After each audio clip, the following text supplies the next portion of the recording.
잡숴 보십시오. 미궁 365. 편안한 잠으로 여러분을 인도해 드리도록 하겠습니다. 자, 그러면 흠뻑 젖은 우리 박근영 부장님 모시죠. 어서 오십시오. 반갑습니다. 네, 안녕하십니까? 네. 고생하셨습니다. 오시느라고. 네. 네. 뭐 상상하게 만드시니까 되게 그러니까요. 어떻게 또 많네요. 묘하게 또 상의만 또 이렇게 잡고 있네요. 카메라가. 네. 네, 밑에가 막혀 있는 게 정말 다행입니다. 네. 네. 근데 진짜 많이 젖었더라고요. 네. 네, 이 어쨌든 밑단이 딱 막혀 있잖아요. 네네. 예. 뭘 증명할 수도 없고. 하단은 막혀 있다. 네. 락바텀. 하단은 막혀 있죠. 네. 시장도 뭐 많이 막혀 있는 것 같습니다. 그렇습니다. 네. 자, 그러면 더 이상 헤매지 말고요. 이제 지금 이야기 좀 해볼까요? 네, 이제 지난주 예상을 뛰어넘는 미국의 7월 비농업 부분 고용 뭐 52만 8천 명이 나왔으니까요. 서프라이즈 정도가 아니라 좀 과하게 너무 잘 나왔다라고 볼 수 있습니다. 그래서 연준의 긴축 수준을 높일 것이라는 우려가 있었기 때문에 네. 전체적으로 지금 이번 수요일 날 이제 CPI 전망치에 대해서 아주 뭐 관심이 높습니다. 한국 증시는 이제 말씀드린 호조를 보인 미국의 고용 보고서 발표 때문에 뭐 미국 연준이 긴축 강화를 할 수도 있다. 지금 이례적으로 8월 달에 임시 회의를 열어서라도 금리 인상을 해야 되는 것이 아니냐 할 정도 수준까지 올라와 있습니다. 그래서 뭐 거래소 같은 경우는 이러한 우려 때문에 하락 출발을 했습니다. 약 10포인트 가까이 하락 출발을 했고요. 기관은 현선물 매도 출발 속에 외국인들은 코스피 200과 선물 매수로 출발 대응을 했습니다. 코스닥은 기관, 외국인 동시 순매도가 출발점에 나타났는데요. 기관이 선물 매수세로 전환하자 외국인들은 또 선물 매도로 해지를 했고요. 미국 연준의 공격적인 통화 정책 가능성 부각 때문에 양 시장은 단기적인 또 차익 실현 매물이 일시적으로 출회가 됐습니다. 업종별로는 일부 2차 전지 소재주 관련해서 이제 신재생 에너지 강세 때문에 비금속 광물이나 철강 금속 그리고 기계 업종들의 업종 그리고 시장 금리 상승에 따른 보험은행 등의 강세. 반면 이제 경기 민감주인 섬유의복과 서비스업, 전기전자, 운수창고 등의 업종은 약세가 특징입니다. 오전장의 핵심 키워드는 한 세 가지 정도로 지금 저희가 정리 가능한데요. 칩포 가입이라든지 미중 무역 분쟁 그리고 미국의 신재생 법안 이렇게 요약할 수 있습니다. 반도체주와 IT 하드웨어 이 하락세를 보였는데 특히 이제 한국의 칩포 가입 움직임 때문에 다소 좀 우려를 하는 것 같고요. 중국향 수출이 어려워질 것을 반영하고 있습니다. 또한 아이폰 14 출시 연기 가능성에 대한 보도가 있는데 이 부분은 그렇게 영향은 크게 없었고요. 화장품이나 드라마 게임 섹터의 하락세도 보이는데 미중의 무역 분쟁 격화 시에는 한중 관계 악화에 대한 센티먼트 영향을 받는 섹터들로 보였습니다. 반면 이제 풍력, 태양광, 2차 전지 등 신재생 에너지 쪽은 상승 보였는데 역시 미국의 재생에너지 지원 법안 통과 때문에 수요 증가가 여전히 오늘도 반영됐고요. 네. 외국인 수급은 선물 순매도로 전환했지만은 매도 규모는 제한적이었습니다. 현물은 8일 연속 코스피 순매수가 유입됐고요. 원달러 환율은 9월 자이언트 스텝 가능성이 커지면서 1,300원대 초반 정도로 상승세를 보였는데 금요일 지수 하락은 금융투자나 연기금 등 기관이 주도를 했고 전체 매도의 60% 정도가 전기전자로 좀 집중이 됐습니다. 네. 12시를 지나면서 주가지수 선물이 장중 고점을 돌파했고요. 시장 낙폭을 축소하면서 외국인 선물 매도 규모도 축소가 됐습니다. 2시가 다가오면서 코스피가 플러스 전환을 됐는데 외국인들은 선물 매수로 잠시 전환하기도 했습니다.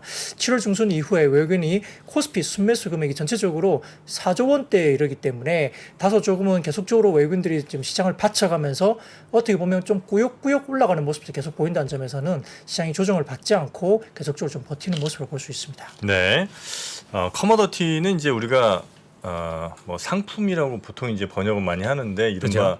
뭐 원유 그리고 무슨 철강, 뭐 원재료 이런 것들, 뭐 곡물 이런 걸 보통 이제 커머더티라고 하죠. 그죠? 원자재라고 하죠. 원자재. 네, 네. 그런 것들을 이제 보통 커머더티라고 많이 아마 부르는 것 같습니다. 좀 질문이 좀 있어서요. 자, 전체적인 시장 분위기 이제 전해 주셨고요. 그리고 이제 섹터별로 한번 가볼까요? 네, 역시 오늘은 신재생 에너지 관련주가 상당히 좋았는데 역시 미 상원 본회의에서 이제 인플레 감축 법안이 가결됐기 때문에 뭐 하원은 크게 문제가 없어 보입니다. 태양광, 풍력, 수소 등의 재생 에너지 관련 기업들이 좋았는데요. 전체적으로 법안을 살펴보면은 전기차, 풍력 터빈, 뭐 태양 전지판 등의 설비 투자에 10년간 세금 공제와 인센티브 제공이고 미국 내 제조 생산을 위해서 추가로 생산 세금 공제에 $300억 투자하기로 되어 있습니다. 따라서 이제 전체 전체적으로 분위기가 좋았는데 특히 오늘 같은 경우는 풍력이 좀 더 좋았습니다. 네. 미국 내 풍력 보조금을 확대하는 해당 법안이 통과가 되면 미국 풍력 시장 성장에 대한 기대감이 있는데 미국의 EAI 그러니까 이게 뭐 에너지 관련된 부서인데요. 7월 보고서에서 풍력 생산세액 공제가 2050년까지 연장이 되면 아마 2022년 이후에 종료되었을 때와 비교하면 미국 풍력 발전량이 약 24% 증가할 것이라고 밝혔고요. 더군다나 이제 말씀드렸던 풍력 관련 중 오늘 좀 좋았던 거는 지금 현재 태양광에만 적용하고 있는 국내 같은 경우에 고정 가격 입찰제를 풍력에도 실시하기 위한 규칙 개정안이 있다고 이야기가 들렸습니다. 네. 국내 태양광 발전 설치량이 4기가와트까지 성장한 이 부분도 역시 가장 중요한 이유가 고정 가격 입찰 제도였는데 이게 이제 태양광보다 풍력이 이 제도의 필요성이 훨씬 더 사실 큽니다. 왜냐하면 풍력은 태양광보다 단지 규모도 훨씬 크고 중비부터 완공까지 한 5년 정도 이상 걸리기 때문에 되게 장기 프로젝트입니다. 그리고 SMP 즉 전력 도매 가격이라든지 REC, 신재생 에너지 공급 인증서, 그다음에 원자재 가격 이런 변수가 워낙 많기 때문에 중간에 사업이 지연되거나 사업이 좀 이렇게 포기되는 경우가 되게 많았는데 20년간 고정 가격을 정부가 보장해주면 프로젝트 수익성도 확정이 되고 거기다가 이런 안정성 때문에 금융 조달도 좀 더 손쉬워지는 거죠. 그래서 풍력 관련된 부분들이 조금 불확실성이 해소된다 이렇게 볼 수 있겠고 네. 작년 같은 경우에 국내 풍력 설치량은 67메가와트에 불과한데 사실상 시장이 뭐 거의 없는 거나 마찬가지다 이렇게 이야기가 됐습니다. 유진투자증권에 따르면 분석 보고서에 따라서 현재 이제 환경 영향 평가까지 완료해서 언제든지 건설이 가능한 육상 해상 풍력 단지만 약 1기가와트에 다르고 정기위원회 허가를 받은 해상 풍력 단지는 약 17기가와트 수준이니까 거의 10배 이상의 규모가 되는 겁니다. 그래서 지난 뭐 해말 그 기준 국내 풍력 누적 설치량이 1.7기가와트 정도였으니까 네. 엄청나게 이제 설치량이 많아질 수 있다 이렇게 기대를 할 수 있는 거죠. 이 계좌 관련된 부분에서 이제 관련된 그 표를 하나 보여주시면 네네. 국내 풍력 발전 사업 허가 현황이 쭉 나와 있는데요. 2021년도에 좀 많이 이제 넘어서긴 했습니다만 3메가와트 이상으로 본다면은 사실 1.7기가와트 정도밖에 안 되죠. 오른쪽을 보면은 국내 풍력 시장이 이제 본격적인 성장을 갈 수 있다는 유진투자증권의 이제 포캐스팅, 그러니까 추정치가 나와 있습니다. 따라서 이제 해외 업체와 국내 해상 풍력 제조 기지를 건설할 계획인 CS 윈드가 가장 이제 뭐 수혜를 받을 수 있다 이야기가 먼저 되고 있고 세계 최대 해상 풍력 하부 구조물 공장을 국내에 건설하는 삼강 MNT도 대표 수혜주로 거론되고 있고요. 네. 또한 이제 국내 유일의 풍력 독립적인 풍력 타워 공장을 운영하고 있는 풍력 단지 건설 사업을 하는 동국 SNC 그리고 토종 풍력 터빈 업체인 유니슨 이렇게 수혜주가 거론되고 있는데 CS 윈드 같은 경우는 1분기 기준 매출 중에 미국향 비중이 30% 그리고 네. 유럽향이 55%입니다. 그래서 미국 쪽의 매출 비중이 커지고 있다고 본다면 아마 2분기 정도를 저점으로 인해서 하반기 이후로 매출 인식이 올라오면서 2023년도에 본격적인 매출 성장 있을 수 있다 이렇게 분석되는 것 같습니다. 네. 풍력 같은 경우가 이제 국내에서는 상대적으로 태양광 대비했을 때 좀 정책적인 효과를 못 받고 있었는데 이번 하여튼 고정 가격 입찰제 같은 경우는 태양광 시장도 성장시키는 뭐 거의 핵심 정책이었기 때문에 국내에는 확실히 증가 효과가 있을 걸로 보여지고요. 네. 다만 이제 지금 뭐 신재생 업체들 대부분 마찬가지지만 그 국내 시장 규모 자체가 크지 않기 때문에 이미 태양광과 풍력을 막론하고 국내 프로젝트만 가지고서 수익성을 맞추는 회사는 없습니다. 수출. 네, 그래서 결국은 수출해서 네. 이제 관건이 될 거고, 이제 국내에서 이제 시장을 만들어주는 거는 이 수출 여건을 갖기 위한 이제 어떤 버팀목이 되는 역할이 있고, 또 하나 이제 국내 업체들 같은 경우 이제 해외 나가면서 제일 걸림돌이 얼마 정도 되는 규모의 프로젝트를 해봤냐가 사실 또 해외 수주 입찰할 때 굉장히 걸림돌이거든요. 네. 그래서 이제 뭐 이런 식으로 국내에서 좀 대규모의 프로젝트의 입찰 경험들이 좀 쌓이면 네. 요거를 레퍼런스로 조금 더 큰 해외 수주를 할 수 있기 때문에 어쨌든 태양광이 됐건 풍력이 됐건 종목을 고르실 때 가장 중심이 돼야 되는 거는 이 기업들의 수출 비중입니다. 그래서 수출 비중에서 실제 어느 회사가 수출 비중이 높은 편이고 또 현재 이제 정책적으로 효과를 많이 보고 있는 미국이나 유럽향 수출이 많은 기업들을 좀 소팅하신다고 하면 섹터 내에서 조금 좋은 종목 피킹이 되지 않을까 싶습니다. 네. 아, 풍력. 결국 이제 한번 가긴 가는군요. 그러니까요. 네. 이거 멘트를 보시니까 풍력은 없으신 것 같네요. 있어요. 있습니까? 네, 있지요. 뭐를 갖고? 올 섹터인데 올 섹터? 네. 아, 문제는 네네. 역시 이제 비싸게 샀다는 게 문제예요. 아, 네, 지금 그렇죠. 많이 올라왔는데도 네네. 제가 아마 7, 8쯤이었던 것 같아요. 78,000원? 옵티마 8차는? 네. CS 네네네. 윈도우인데 다 아시잖아요. 네, 이미 뭐 그렇죠. 공개가 됐으니까. 조금만 싸게 샀어도 괜찮은데 아직까지 본전 가려면 조금 더 달려야 될 것 같습니다. 뭐 정책적으로는 아무튼 뭐 국내외로 다 이슈가 많았던 하루였던 것 같습니다. 네. 자 그리고 가스 관련해서도 오늘 움직임이 좀 있었습니다. 네, 이제 한국가스공사 액화 천연가스 비축량이 바닥 수준으로 떨어졌다 이렇게 소식이 전렸는데요. 지금 최근에 이제 올해 상반기 국내 LNG 도입량이 최근 5년간 최저치를 기록했고 한국뿐만 아니라 당연히 이제 전 세계 LNG 수급난이 되고 있죠. 그래서 지금 뭐 LNG 부족으로 겨울철에 블랙아웃 위기가 계속 이야기 언급이 되고 있는데 이 비축량이 올겨울 열흘치 수요량밖에 못 미치는 137만 톤까지 줄어들었다. 국내에서 이렇게 뉴스가 나왔습니다. 그래서 겨울철에 이제 정전 위기가 닥칠 수 있다는 우려가 있다. 이렇게 이야기됐는데 한국가스공사 같은 경우는 연말까지 1,000만 톤 가까운 천연가스를 추가적으로 도입해야 올 겨울에 에너지 대란을 막을 수 있다라고 정부에 정책 보고를 한 것으로 알려졌습니다. 최근에 보면은 지난 6월 8일 날 미국에 이제 LNG 수출 터미널 화재가 발생했는데 여기에 이제 LNG 공급망이 차질이 당연히 생겼죠. 그래서 유럽 쪽으로 LNG가 수출이 안 되는 바람에 유럽 쪽은 천연가스가 급등했고요. 당시에 미국은 이 터미널인 프리포트 터미널에서 이제 화재가 났기 때문에 이 재고가 미국에 쌓이면서 천연가스가 다소 좀 빠지는 이 거꾸로 이제 가는 현상이 나타났습니다. 근데 프리포트 터미널에서는 미국 전체의 LNG 수출 용량의 16% 정도가 해당되는 물량이기 때문에 굉장히 많은 물량입니다. 그래서 이제 미국 내에서는 그때 당시에 천연가스 가격이 빠졌죠. 근데 러시아 같은 경우가 이제 아시다시피 이제 라트비아에다 가스 공급을 중단했고요. 전체적으로 지금 가격이 굉장히 올라가면서 비상계획에 이제 유럽 쪽에 올라가고 있는데 이 헝가리라든지 폴란드 이 부분도 자발적으로 가스 사용을 이제 5년간 평균보다 줄일 것으로 예상됩니다.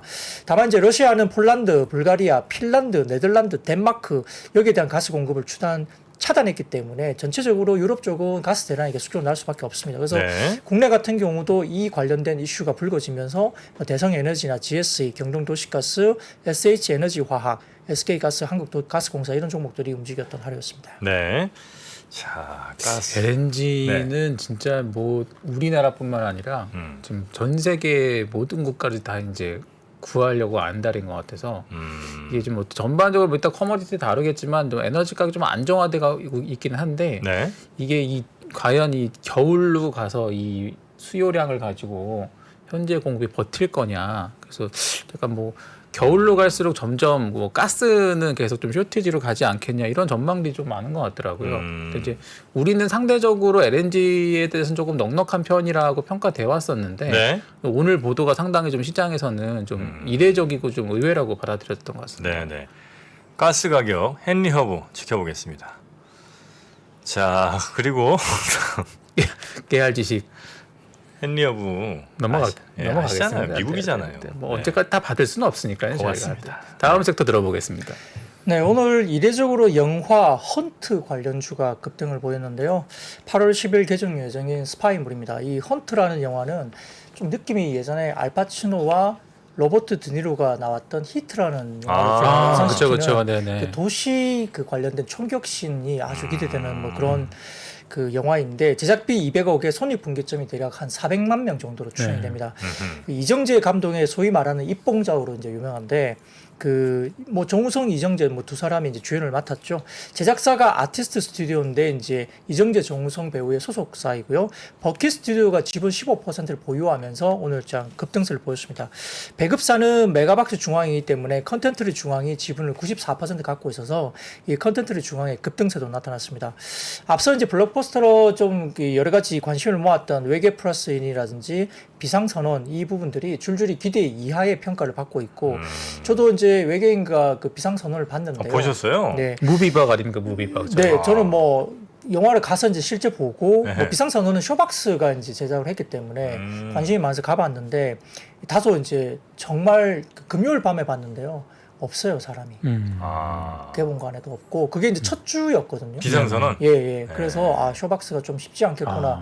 둘 다 진짜 캐스팅만 보면은 진짜 흥행이 엄청 할 거로 예상했던. 송강호, 이병헌, 김남길 뭐 등등 전도연 등등 뭐 이렇게 그 보면 진짜 주연급들이 너무 많이 나오는데 다소 좀 너무 힘을 뺀 연기. 그다음에 조금 이렇게 내용 자체가 다소 이제 인간적인 힘차게. 어떤 사회적인 어떤 이기심을 굉장히 적나라하게 부각시키는 부분이죠. 그래서 관객들이 저도 느낌이 어땠냐면은 나는 아니라고 생각하는데 그런 이기심이 확 보이니까 이게 좀 불편하구나. 불편해지는 거죠. 그러니까 상업 영화를 좀 기대하고 네, 네, 갔다가 네, 네, 네. 생각보다 너무 내면을 네, 들여다본 그렇죠. 예, 제 케이스군요. 내면을 들어본 것 같아요. 근데 이제 부인할 수는 없는데 불편하고 그러니까 이제 평들이 재미없다라고 가버리는 거예요. 네. 이걸 인정하기는 좀 싫어지는 거거든요. 이게 이기적인 모습들이 많이 나와요. 어떤 부분들이. 그래서 네. 그걸 보다 보니까 아, 이게 흥행에는 조금 근데 이제 감독의 어떤 용기에는 좀 박수를 보내고 싶은데 조금 아쉬웠습니다. 그래서 조금 쉽지 않다. 그래서 이제 지금 3위 정도로 떨어져 있는데 그렇죠. 네. 개봉한 지 얼마 안 됐잖아요. 그래서 조금 그렇죠. 아쉽고요.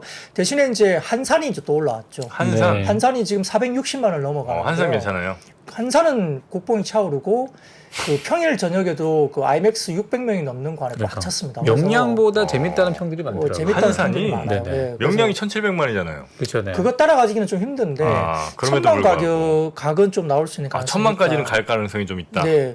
그리고 은근히요 지금 그 탑건 매버릭도 지금 700만 훨씬 중반 정도. 그렇죠. 지금도 네. 계속 하고 있어요. 아이맥스관 보면요 평일인데도 이 자리가 없어요. 이게 외계 네. 플러스인이랑 비상선언 때문에 관 비워놨다가 이 두 개가 좀 빠른 아니라 속도로 싶어서. 내려가 버리니까 다시 오히려 지금 이제 명량이랑 탑건 그리고 이제 뒤에 나오는 이제 헌트가 상대적으로 네, 이제 네. 개봉관 그래서 잡기 탑건 수월해진 것 같아요. 그렇죠. 그죠? 탑건 같은 경우는 롯데쇼핑이 배급사라서 롯데쇼핑의 주가가 괜찮았습니다. 그렇죠, 오늘 같은 네. 경우도 괜찮았고요.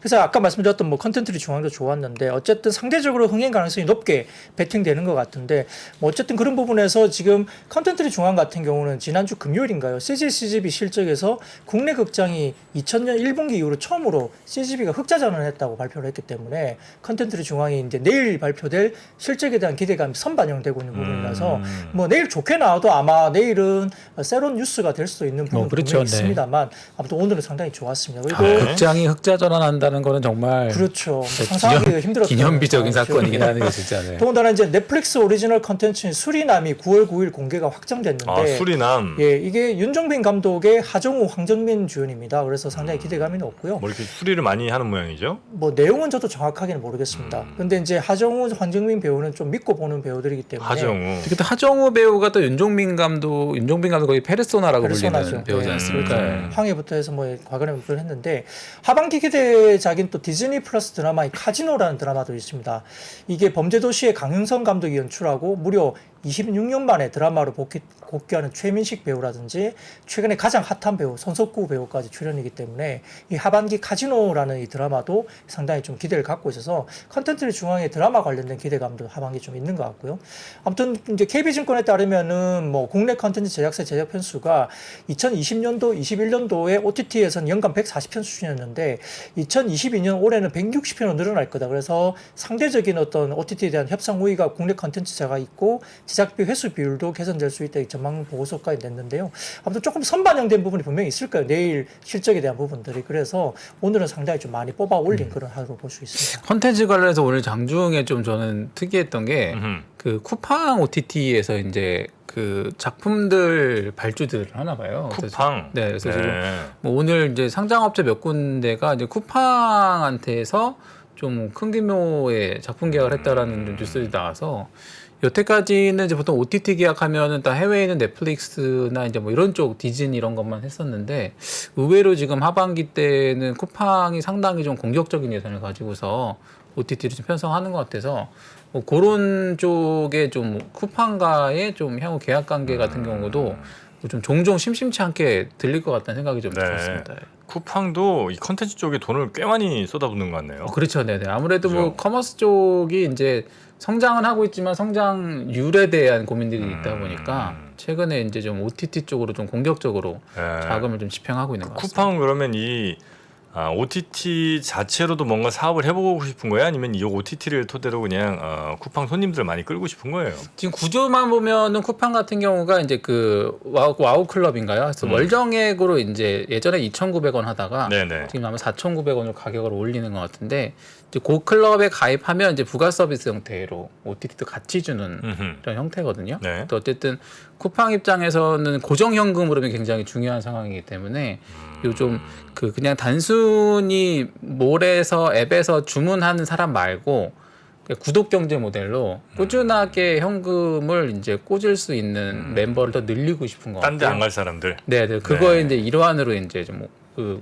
영화나 영상 콘텐츠를 같이 좀 확보하고 있는 이런 전략인 것 같습니다. 현재. 뭐 상대적으로 계속 그 구독하는 가격을 올리겠죠. 그렇죠. 네, 장기적으로 네. 봐서. 네. 아 나중에 그럼 한 7,900원, 뭐 9,500원 뭐 이렇게 이제 올리면서 보통 OTT들이 평균 네. 지금 한 12,000원, 13,000원 하니까 뭐 궁극적으로는 뭐 거기까지 가고 싶겠으나 어느 정도 선에서 이제 소비자 저항이 올지는 좀 지켜봐야죠. 네. 자, 쿠팡의 OTT 컨텐츠 쪽 투자가 만만치 않은 그런 상황이고요. 이렇게 되면 뭐 컨텐츠 제작사들은 굉장히 또 괜찮은 여러 선택지들이 점점 그래서 생겨나는 제작사 거니까. 입장에서는 어쨌든 뭐 사가겠다는 사람이 늘어나는 거는 네. 협상력이 올라가는 거기 때문에 제작사 입장에서는 나쁠 게 없는 네. 흐름인 것 같습니다. 자, 그리고 로봇과 인공지능 이쪽이 최근 또 계속 또 움직임이 괜찮은 것 같습니다. 네, 뭐 지난주에도 로봇 관련주가 계속 언급이 됐었는데요. 뭐 아마존이 이제 인공지능 로봇 청소기 룸바로 유명한 아이로봇을 17억 달러, 그러니까 2조 2천억에 인수했다 이렇게 소식이 전해졌습니다. 주가 대비 22% 프리미엄을 붙여서 인수했는데 최근에 그 전체적으로 그 아이로봇 관련주는 이제 아이로봇이 주가가 많이 빠졌었어요. 그래서 적당한 가격이 빠져지니까 이제 좀 인수를 한 것 같은데 아마존이 추진한 인수 중에 네 번째 규모로 크다고 합니다. 지금 로봇 청소기를 선보인 아마존이 이미 아마존이 선보였기 때문에 여기 관련해서 이야기가 많은 상황인데 사실은 뭐 아시겠지만 아마존은 가정용 로봇 시장에 진출을 했고 우리가 알고 있는 알렉사 아, 네네. 네, 알렉사가 이제 아마존이 서비스하는 거거든요. 인공지능 스피커인가요? 그게? 비서. 비서. 네네네. 우리가 이제 국내에서는 아리아 이렇게 부르지 않습니까? 네, 근데 이제 미국에서는 알렉사 이렇게 불러야 됩니다. 네. 그래서 이제 어쨌든 스마트홈 시스템을 이미 구축하고 있는데 사실은 이 작년 발표한 가정용 보안 로봇인 아스트로라는 이것도 이제 발표를 했었거든요. 그래서 상당히 홈 관련된 그 홈 시스템 관련된 부분들 상당히 많이 아마존이 하고 있는 것 같고 온도계나 뭐 전자레인지, 전구 이런 것들도 다 이제 지금 홈 스마트 시스템 다 제어 장치를 합니다. 근데 사실은 이 로봇 청소기가 이미 이제 아마존 내에서 인기 품목 상위에 랭크됐기 때문에 나름대로 이제 빅데이터를 쌓았다 볼 수 있겠고요. 네. 향후에 이게 왜 그렇게 갈 거냐 보면 결국은 우리가 이제 파급력에 대한 부분들은 결국 고령화가 피할 수 없는 트렌드잖아요. 그러니까 로봇 관련된 쪽으로 결국 갈 거다라고 보는 것 같고요. 여기에 따라서 로봇의 역할이 역시 헬스케어라든지 그다음에 여러 가지 뭐 진단, 원격 진료 이런 쪽으로 결국은 아마존이 노리는 것이다라고 시장은 보고 있는 것 같습니다. 그래서 전체적인 부분에서는 당장 돈은 안 되지만 이런 방향성에 대한 부분들에 대해서 상당히 긍정적으로 베팅을 하고 있다 보고 있는 상황이고 지난주에 말씀드린 것처럼 로봇의 이제 3대 핵심 부품인 감속기, 제어기, 모터, 서버 모터 이런 쪽에 관련된 쪽이 먼저 단기적으로는 아마 실적이 좋을 거고요.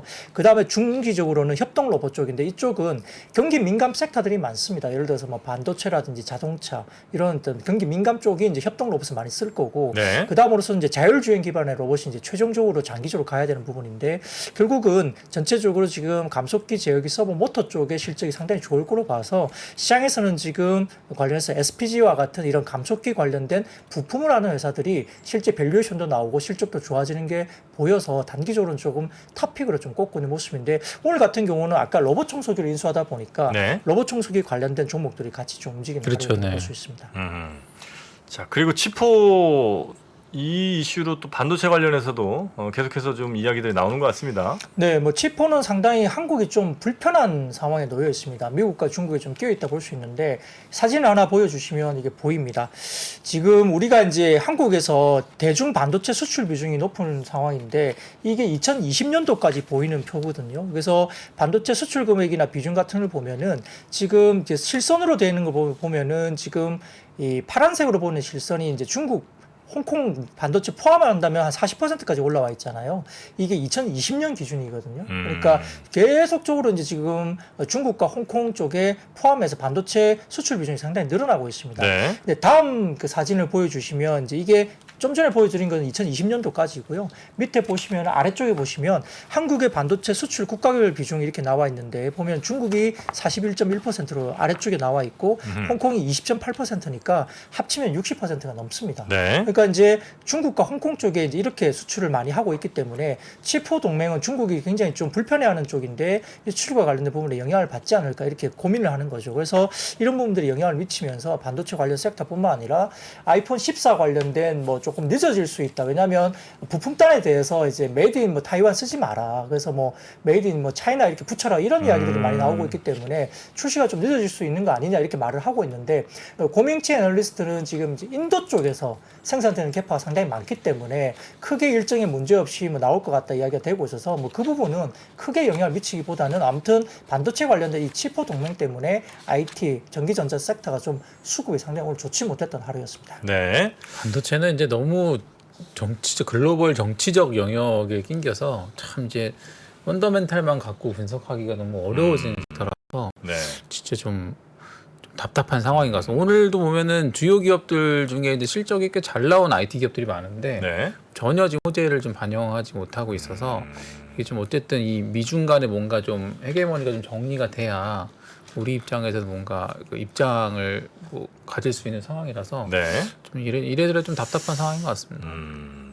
그러니까 이게 이제 국제 정세라든지 이런 거에 대한 이해까지 우리가 갖지 않으면 혹은 뭐 거기에 대한 예상을 할 수 없으면 그냥 이 회사의 뭐 펀더멘탈이든 아니면 이 회사의 실적 이런 걸로만 갖고 판단하는 게 사실상 거의 의미가 없어질 수도 있는 그런 상황이라는 거죠. 그러니까 이게 사실 그 전통적인 가치 투자자의 마인드로 보면 어쨌든 이 이슈가 시간 지나면서 몇 년이든 해결이 될 거기 때문에 이 기업의 가치에만 집중하시는 분들은 이제 싼 가격대에 뭐 분할로 나눠서 이제 사서 올라 해결될 때까지 기다린다는 게 이제 뭐 고전적인 가치 투자 방법이긴 한데 네. 사실 이거 같은 경우는 뭐 타임 스케줄을 언제까지 감당해야 될지 알 수가 없어서 사실 일반 개인 투자자들께서 마냥 진짜 뭐 둘이 화해할 때까지 기다려라라고 얘기하기에는 굉장히 답답한 상황이기 네. 때문에 본인의 좀 뭐 투자 스타일에 좀 맞는 선택이 좀 필요한 상황입니다. 네. 자, 그리고 다음 섹터는 사료, 비료, 뭐 농업 이쪽 섹터입니까? 네, 뭐 좀 좋지 못했던 섹터입니다. 역시 이제 우크라이나 전쟁 때문에 고공비행했던 세계 식량 가격이 14년 만에 최대폭으로 하락세를 보였다 이렇게 나왔습니다. 그 농림축산식품부는 유엔 그 식량농업기구인 FAO가 발표한 올해 7월 세계 식량 가격 지수가 전월보다 8.6% 하락하면서 140.9포인트를 기록했다고 밝혔습니다. 품목별로는 곡물 가격 지수가 전달보다 11.5% 하락하면서 이제 흑해 항구 봉쇄 해제 합의와 그다음 북반구의 뭐 수확 진행 때문에 전체적으로 국제 밀 가격이 크게 떨어진 것이 전체적인 곡물 가격 하락을 견인한 것으로 풀이되면서 이것도 이제 CPI에 쪽 영향을 미칠 수 있거든요. 그래서 일단 급락을 하고 있는데 전체적으로 지금 유엔 식량농업기구 같은 경우는 1996년 이후에 24개 품목에 대한 국제 가격을 아마 국제 모니터링을 통하면서 곡물이나 유지류, 그다음에 육류, 유제품, 설탕 등 5개 품목군별 식량 가격 지수를 매월 집계해서 발표를 하고 있습니다. 이 표를 보여주시면은 이런 흐름들이 좀 나타날 수 있는 부분들이 보이는데요. 주요 곡물가 공약을 보시면은 뭐 옥수수, 소맥, 그다음에 대두, 원당 보시면 대부분 한 3월 정도의 피크를 찍고 이렇게 빠지는 국면으로 확실히 보입니다. 그래서 지금 전체적으로 러시아 우크라이나 전쟁 발발 직후인 지난 3월 이 식량 지수가 역대 최고치인 159.7까지 치솟았다가 6월까지 3개월 연속 하락세를 보였는데 7월에도 또 빠졌으니까 전체적으로 굉장히 이제 곡물가는 하향 완전화되고 있는 상황이고요. 전쟁 이전 수준까지 빠진 것도 있기 때문에 일단은 상당히 좀 하향 안정화된다는 점에서는 이 관련된 뭐 사료, 비료, 농업과 관련된 움직였던 종목들이 오늘은 좀 좋지 못했던 모습을 볼 수 있습니다. 네. 자, 그리고 요즘 뭐 라면이 엄청 많이 수출된다던데 네. 실제로 그게 뭐 통계로도 지금 계속 잡히고 있죠? 네, 뭐 표를 가져왔습니다. 쉽게 네. 이게 표시된 연합뉴스 관련된 뭐 사진인데요. 라면 수출액 추이를 보시면은 어쨌든 그 2019년, 20년, 21년, 22년 쭉 보시면 상하반기로 나누었어도 계속적으로 지속적으로 올라온 모습이 보이죠. 그리고 주요 수출국은 중국이 생각보다 한국 라면을 굉장히 많이 먹고요. 그래요? 미국도 두 번째로 많이 먹고요. 그다음에 일본, 뭐 대만, 필리핀인데 사실 중국 쪽에 이제 뭐 대만 업체 수입 제재가 있지 않습니까 최근에? 그래서 네. 그런 부분도 국내 관련된 쪽에서 반사 수혜를 받을 수 있고 상반기에 라면 수출액이 역대 최대치까지 올라갔다 보입니다. 그리고 뭐 수요 내식 수요 증가라든지 그다음에 케이크 컨텐츠 있기 때문에 또 한국 라면을 또 많이 먹고요. 해외 쪽에서 만든 라면, 그러니까 이제 예를 들어서 뭐 동남아에서 만든 라면하고 한국 라면이 좀 달라요. 면발도 좀 다르고. 같은 뭐 예를 들어 신라면인데도 네. 네. 그렇고 이제 또 우리나라 라면 말고 이제 외국 회사에서 만든 라면이 있잖아요. 예를 들어서 국내 브랜드 말고 해외 브랜드 라면. 네네. 그것도 먹어보면 사실은 저희도 외국 나가면 뭐 예를 들어 신라면 못 가면 예전에는 뭐 외국계 브랜드 라면을 먹어봤는데 뭐 인도네시아 라면 뭐 이런 많죠. 예, 근데 면발이나 이런 게 확실히 다르고 뭐 우리랑 많이 다르죠. 네. 예, 그래서 이제 그런 부분들 때문에 한국의 K 컨텐츠가 나가면서 또 한국 라면이나 이런 것들 상당히 또 많이 부각을 시킨 것 같고요. 네. 이런 부분에서 전체적으로 상향식품이나 농심 이런 종목들이 있는데 상향식품 보면은 지금 해외 매출 추이를 좀 가져온 관련된 표를 하나 가져왔는데요. 상향식품 해외 매출 추이가 계속적으로 올라가고 있습니다. 그래서 최근에 보면 상향식품 주가도 괜찮고 또 원자재 가격이 또 빠지면 네. 예, 가격 부분에서 스프레드가 또 벌어지기 때문에 상당히 좋고 또 수출 추이가 이렇게 좋다 보니까 신공장이 밀양 공장이 이제 새롭게 오픈되면서 5월부터 이제 수출 쪽에 물량을 또 늘리고 있어요. 그래서 이런 부분들에 대한 어떤 실적에 대한 부분들이 업사이드가 생기면서 네. 삼양식품도 상당히 좀 좋은 모습 보이고 있는데 과거에 보면 그 음식료 업종이 이제 상당히 좀 고밸류를 받기 힘들었잖아요. 그래서 맨날 그 자리에서 계속 움직이는 종목들이었는데 한 번 튀었을 때 굉장히 기억에 남는 회사가 오리온이었습니다. 아주 옛날에. 그렇죠. 왜냐면 이제 오리온이 내수주로 계속 부각이 되다가 중국에서 난리가 예, 났었죠. 수출주로 변모가 되기 시작하면서 이 내수주의 수출주화로 되면서 주가가 거의 뭐 따블이 상으로 날아가는 그런 모습을 보였는데 그게 과거에 예를 들어서 멀티플을 뭐 5배 정도만 받았다면 멀티플을 2배 이상 주기 시작했고 왜냐면 수출주로 변하니까 그런 부분에서 라면 같은 것도 내수주가 아니라 수출주로 변모를 하면 멀티플을 추가 상향할 수 있다는 점에서도 실적과 더불어서 멀티플 상향에 대한 이슈도 반영을 받을 수 있고 아까 말씀드렸던 원재료 가격이 하반기에 빠지면 연말부터 내년 정도에 스프레드가 벌어질 수 있다는 점도 음식료 업종 좀 잘 봐야 되지 않을까 싶습니다. 네, 가격은 올렸는데 원재료 값이 빠지는 그러니까 라면 회사로서는 가장 좋은 그림들이 아마 네네. 하반기에 좀 나올 것 같다. 그런데 증시에서 제일 좀 전통적으로 좋아하는 패턴 중에 하나가 아까 부장이 말씀 주신 대로 대수주로 분류됐던 회사가 수출 기업으로 변신할 때 이제 뭐 이 회사는 매출은 뭐 잘 팔려봐야 거기서 거기 하라던 상황에서 소위 이제 수출 그 비중이 올라가게 되면 이제 매출의 상단이 열린다고 표현하거든요. 네. 그게 대표적으로 이게 2015년, 14년대 화장품 섹터에서 한 번 있었고 음식료에서는 오리온이 있었고 네. 그다음에 뭐 가깝게는 뭐 엔터주들 같은 경우에도 사실 이제 뭐 국내에서 팔리다가 아시아에만 팔리다가 이제 뭐 서양에서 팔린다고 하니까 레벨업했던 전례가 있고 뭐 의료기기 업체들 같은 경우에도 내수 중심으로 팔리다가 해외 밴더 뭐 잡으면서 했던 결례들이 있어서 어쨌든 그런 좀 새로운 카테고리에서 라면이 사실 되게 좀 의외의 좀 품목이긴 한데 어쨌든 수출 데이터가 계속 좀 잡히고 있는 상황이기 네. 때문에 좀 시장에 주목을 하고 있는 것 같고요. 또 하나 특이한 거는 중국 같은 경우에 좀 정서적으로 입맛이 국내로 좀 맞아왔던 지역이기 때문에 이제 중국 판매들은 뭐 어떻게 생각하면 뭐 늘 수 있다고 생각해왔었는데 최근에 보면 북미 판매량이 상당히 좀 많이 오히려? 늘고 있거든요. 그래서 그쪽에서 특히 이제 히스패닉이나 아시안 쪽 인구 비중이 올라가면서 그쪽에 좀 매운맛을 선호하는 입맛들을 사로잡고 있다고 하는데 뭐 요거 맞춰서 미국 농심도 미국에 지금 증설을 했고 네. 삼양도 이제 국내 증설을 해서 이게 어느 정도까지 이제 서구권에서 자리 잡을 수 있을지가 향후 이제 밸류에이션의 트리거가 될 수 있을 것 같습니다. 네. 근데 예전에 한번 그 미국 수출용이었는지 아니면 미국 생산된 신라면인지를 한번 같이 먹어봤는데 네. 뭐랄까 이게 한 그 산 위에서 끓여 먹는 라면 같은 느낌? 아, 네네네. 예. 약간 좀 덜 익은 느낌인가요? 그렇죠. 그렇다고 네네. 이제 더 끓인다고 이게 더 익는 건 아닌 것 같은 그런 느낌 있잖아요. 100도가 아니라 한 85도 네, 정도에 맞습니다. 익힌 것 같은 느낌이죠. 그런 느낌이 좀 있어서 이게 미국인들이 좋아해서 이 맛을 한 건지 아니면 뭔가 재료가 달라는지 뭐 하여튼 참 이상했던 기억이 좀 나는데. 그러니까요. 네. 예, 하여튼 우리의 매운맛 전 세계 K 라면의 매운맛을 잘 퍼뜨리기 바라겠습니다. 자 그리고 근데 왜 이상하게 그 해외에서 먹으면 이 맛이 좀 안 나는 것 같은 느낌이 좀 있죠. 느낌적으로 그죠? 느낌적으로 좀 네네네. 확실히 좀 있는 것 같아요. 그러니까요. 자 그리고 방산 우주항공 이쪽으로 방산오물 괜찮았습니다. 네, 뭐 전체적으로 뭐 누리호에 이어서 이제 다누리도 최근 발사에 성공했기 때문에 뭐 뉴스페이스 사업과 여러 가지 부분에서는 주목을 많이 받고 있는데 밸류에이션이 조금 높다. 그리고 이제 전체적으로 일단은 한 번 뉴스가 일단 지나갔기 때문에 폴란드 관련된 부분도 지나갔기 때문에 좀 새로운 뉴스가 나와야 되는 거 아니냐 이렇게 이야기를 했지만 생각보다 안 빠지고 더 가는 분위기입니다.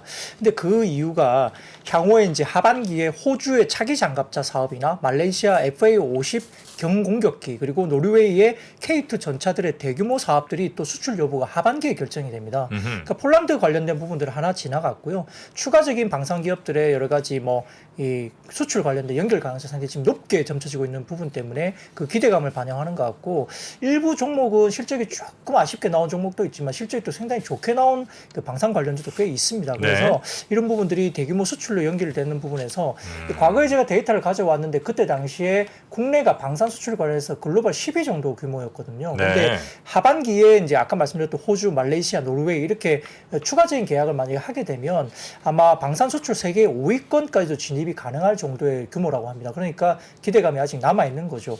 그래서 지금 표를 하나 가져왔는데 이 표를 보시면은 이 글로벌 보면 나토와 유럽 쪽에 전체적으로 이 방위 산업 관련된 국방 관련된 비용 증가분이 보이는데요. 뭐 독일뿐만 아니라 그다음에 프랑스, 이태리, 스페인, 폴란드 뭐 그 외에도 쭉쭉쭉 보면 전체적으로 방산 관련된 여러 가지 버짓이 굉장히 많이 올라오고 있죠. 그래서 재정 관련해서 이렇게 돈을 계속적으로 쓰는 쪽으로 가고 있기 때문에 비싼 미국산을 살 거냐 아니면은 가성비 좋은 한국 K 방산 쪽으로 볼 거냐 부분인데 약간 비하인드 스토리인데요. 이런 이야기도 있습니다.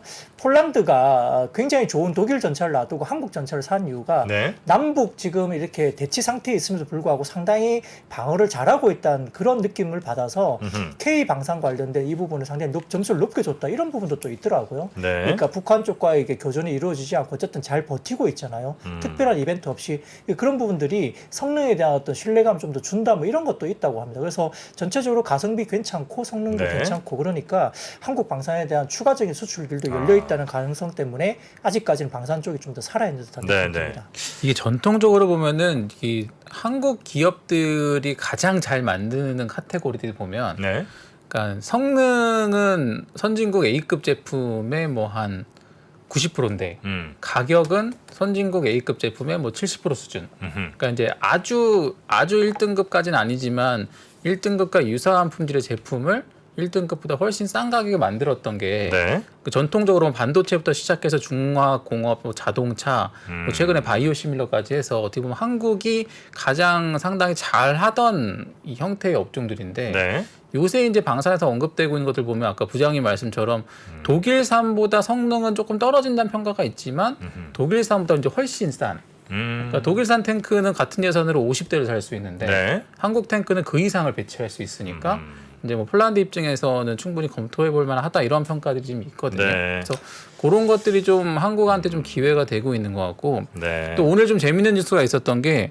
독일이 지금 그 미국의 F-35라고 스텔스기를 이제 구매하려고 이제 올인했다는 기사가 났는데 원래 독일 같은 경우가 그 유로파이트 타이푼이라고 유럽에서 공동으로 개발하던 전투기들이 있거든요. 근데 이제 이 지금 국가들이 좀 상황이 다급하다 보니까 이제 자국이나 그 유럽에서 하고 있던 프로젝트들을 지금 구매를 다 연기시키고 성능이 검증돼 있는 무기들을 이제 즉각 도입하려는 움직임들이 있습니다. 그게 대표적인 게 이제 미국 쪽 계열인데, 근데 이제 한국 같은 경우는 아무래도 무기 체계를 미국과 공유하는 측면들이 좀 강하기 때문에 뭐 전투기를 미국 걸 사면 뭐 연습 항공기는 한국 걸 산다든가, 그래도 충분히 뭐 이런 가능하니까. 류의 지금 그 선택지들이 좀 넓혀지고 있어서.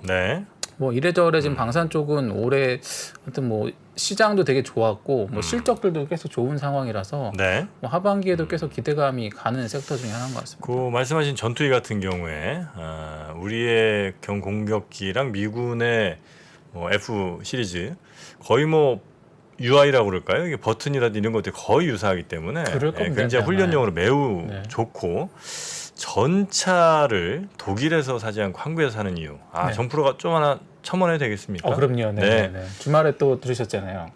폴란드에게 있어서 독일은 약간 뭐 정확하게 일치는 아닙니다만 우리에게 일본 같은 그런 느낌이 있는 거죠. 과거 점령의 기억이 있는. 그렇죠. 아무리 독일이 잘 만들어도 폴란드에서 독일 걸 사는 게 국민 감정상 영 허락지 않는 부분이 좀 있는 게 하나가 좀 있고 또 하나 이제 우리 전차가 워낙 이제 가성비가 좋죠. 다만 이제 우리 전차는 독일의 그러니까 폴란드의 평지를 달리는 거는 약간 좀 안 맞는 부분이 있습니다.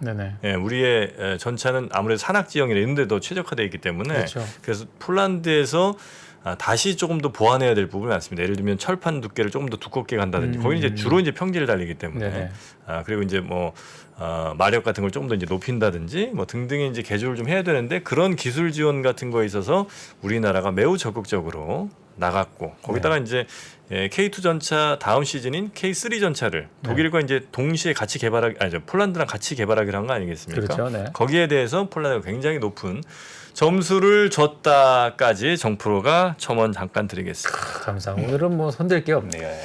네, 뭐 기술 이전도 중요한 포인트고요. 네. 그다음에 누가 말하는 건데 이런 것도 있습니다. 우리나라가 봄, 여름, 가을, 겨울이 다 있잖아요. 그렇죠. 네. 추운 겨울에는 뭐 영하로 엄청나게 떨어지고 네네. 여름에는 또 뭐 30도 넘게 올라가고 네. 이걸 다 이제 이 내구성이라 그러나요? 네네. 이 K 방산 기계들에 대한 내구성도 봄, 여름, 가을, 겨울을 다 겪어 볼 수 있다는 그렇죠. 점도 뭐 점수를 좀 주는 뭐 그런 이야기도 있던 것 같더라고요. 이 약간 우스갯소리로 제가 들은 건데 네. 이건 뭐 체크된 팩트는 아닌데 혹시 아시는 분 있으면 댓글 주세요. 그러니까 우리나라 전차에 네. 냉방 시스템이 있대요. 에어컨. 네네. 근데 네. 이제 해외 유럽산에는 냉방 기능이 있는 전차는 별로 없다라고 누가 그러더라고요. 그래서 이제 약간 그 철판 안에서 그냥 쪄 죽는 거예요? 네, 약간 성능 외에 편의성이 한국 전차가 상당히 좋다. 뭐 이런 얘기를 제가 우스갯소리 들었는데 네, 항상 그 우리는 자동차도 그렇고 네. 늘 편의 사항 같은 거는 뭐 전 세계 어느 자동차와 비교해도 그러니까요. 네, 네. 혹시 아시는 분 있으면 좀 댓글 좀 부탁드립니다. 네. 한국 전차의 에어컨. 네. 에어컨디션 때문에 산 건 아니겠죠? 그렇죠. 네. 네. 자, 그리고 섹터 하나 마지막으로 더 볼까요? 수소차. 네, 뭐 역시 이제 인플레 감축안 법안 관련된 청정수소 관련된 세액 공제 내용 부각이 됐습니다. 이 법안에는 인증된 청정수소에 대해서 생산자에게 킬로그램당 최대 3달러까지 세액 공제를 제공하는 내용이 포함되어 있기 때문에 수소도 어쨌든 신재생 쪽에 약간 끼어서 같이 오늘 움직였던 것 같고요. 특별한 내용은 없습니다. 그래서 삼보모터스나 뭐 DIT, 그다음에 두산퓨얼셀, JN케이터라든지 유니크, S퓨얼셀 이런 종목들이 수소도 어쨌든 나도 신재생이다 이러면서 오늘 같이 좀 뛰었던 하루였습니다. 네, 뭐 아는 정보인지 모르겠습니다만 전차 사시면 보통 한 깔깔이 8개 또 껴드린다고 하네요, 우리나라는. 네. 댓글 차이가 올라오는데 수출용에는 에어컨이 있는 것 같다는 뭐 역시 제보들이 있네요. 매수차별인가요? 네, 네. 네. 국내 배치 모델에는 아직 없는 것 같고 과거에 현대차를 보는 이것도 어떻게 좀 참 희한하네요. 네. 네. 자, 그러면 썬루프도 아하, 썬루프. 박 부장님 어디까지 가시려고 그러세요? 오늘 물 맞고 오셨잖아요. 오늘. 네. 네, 가실 때도 비가 지금 얼마나 오는지 저희가 이제 안에서 확인은 안 되는데. 바지가 얼추 말랐을지 모르겠습니다. 나 지금 거의 엉덩이까지 올라와가지고요. 네, 네. 쉽지 않습니다. 아유, 가실 때 이왕 젖은 거 그냥 시원하게 가시기 바라겠습니다. 네. 네. 자, 조심히 들어가시고요. 네, 내일 내일은 모레. 못 오고요. 수요일 날 뵙겠습니다. 수요일에 다시 뵙겠습니다. 대단히 고생 많으셨습니다. 네, 감사합니다. 고맙습니다. 고맙습니다.